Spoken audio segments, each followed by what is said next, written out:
Aujourd'hui, c'est par la cuvée emblématique du domaine que j'ai envie de commencer. On est sur un Auxerrois cuvée du bâtisseur 2019. On est au domaine Regina, comme vous le savez, et aujourd'hui, mon rôle, c'est de vous parler de cette belle maison qui m'émeut et qui me parle. Isabelle continue une aventure depuis quelques années maintenant. On est sur des vins absolument fins, racés, avec beaucoup d'identité et beaucoup de sensibilité. Le Toulois est un vignoble en devenir. Aujourd'hui, nous avons tout à y gagner, à le découvrir et à l'explorer. Les vins ont beaucoup d'identité, beaucoup de caractère. Il y a des vignerons qui se donnent beaucoup de mal pour porter l'appellation et mon rôle en tant que sommelier, c'est évidemment de les porter aussi haut que je peux. Ils peuvent compter sur moi comme je peux compter sur eux.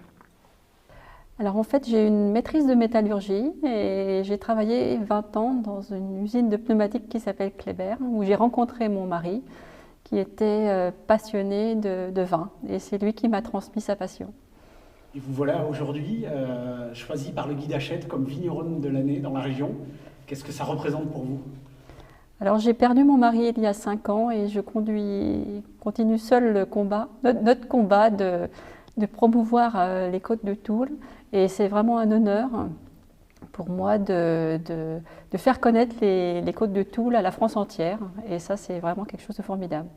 Alors, votre domaine propose une quinzaine de cuvées différentes. Il y en a certaines qui se distinguent par une particularité, quelque chose que vous travaillez qui fait la spécificité, un peu l'identité de votre domaine. Est-ce que vous pouvez nous en parler?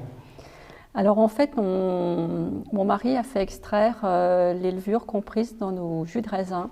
Et je fais 2 cuvées différentes, une pour le gris de Toul et une pour l'Auxerrois, qui sont issues et vinifiées avec nos propres levures. Et on retrouve un côté aromatique beaucoup plus développé et c'est un peu la particularité du domaine.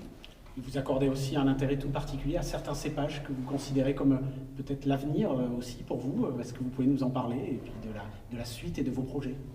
Vu l'incidence météorologique, je trouve que le pinot noir s'exprime de mieux en mieux dans les côtes de Toul.